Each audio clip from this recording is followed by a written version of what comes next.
સુરતના સિટી લાઇટમાં થયેલા અગ્નિકાંડ મુદ્દે કોર્ટે 3 આરોપીઓના રિમાન્ડ કર્યા મંજૂર. સુરત સિટી લાઇટના મામલામાં આરોપીઓના રિમાન્ડ મંજૂર કર્યા. નામદાર કોર્ટે આરોપીઓના 2 દિવસ માટે રિમાન્ડ મંજૂર કર્યા. આરોપીઓ માટે પોલીસે 7 દિવસના રિમાન્ડ માંગ્યા હતા. સુરત ક્રાઇમ ન્યૂઝ આજ રોજ સુરતના સિટી લાઇટ મોલમાં લાગેલી આગના મામલે નામદાર કોર્ટમાં સુનાવણી હાથ ધરવામાં આવી હતી. ત્યારે નામદાર કોર્ટે 3 આરોપીઓના 2 દિવસ માટે રિમાન્ડ મંજૂર કર્યા છે. આ ઘટનામાં પોલીસે 3 આરોપીઓ વિરુદ્ધ એફઆઈઆર દાખલ કરી કોર્ટમાં હાજર કર્યા હતા. તેની સાથે પોલીસે આ 3 આરોપી માટે કોર્ટમાં રિમાન્ડની માંગ કરી હતી. ત્યારે આરોપીઓના નામદાર કોર્ટે રિમાન્ડ મંજૂર કર્યા છે. નામદાર કોર્ટે આરોપીઓના 2 દિવસ માટે રિમાન્ડ મંજૂર કર્યા.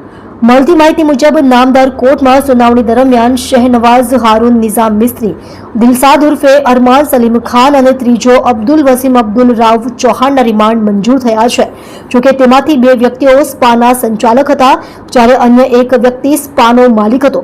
આ ઘટનામાં 2 સ્પામાં કામ કરતી મહિલાના મોત થયા હતા. ત્યારે પોલીસે તપાસ હાથ ધરી આ આરોપીઓને પકડી પાડ્યા હતા. જે બાદ આજરોજ તેમના વિરુદ્ધ નામદાર કોર્ટમાં સુનાવણી થઈ હતી.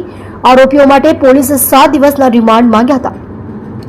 ત્યારે પોલીસે આ 3 આરોપીઓ માટે 7 દિવસના રિમાન્ડ માંગ્યા હતા, પરંતુ નામદાર કોર્ટે આરોપીઓ માટે પોલીસને માત્ર 2 દિવસ માટે રિમાન્ડ મંજૂર કર્યા છે.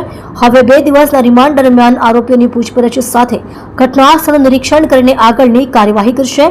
જેમાં ગુનાવાળી જગ્યા પર સ્ટ્રક્ચરમાં ફર્નિચર, ઇલેક્ટ્રિકલ, પીઓપી, વાયરિંગ, કલરકામ ક્યારે અને કોની પાસે કરાવવામાં આવ્યું, આ બધી બાબતો વિશે તપાસ કરવામાં આવશે. તે ઉપરાંત માલિકો, કબજેદારો, સુરત મનપા, ટોરેન્ટો પાવર અને ફાયરના કર્મચારી તેમની સાથે સાંઠગાંઠ છે કે નહીં તે અંગે તપાસ કરવામાં આવશે.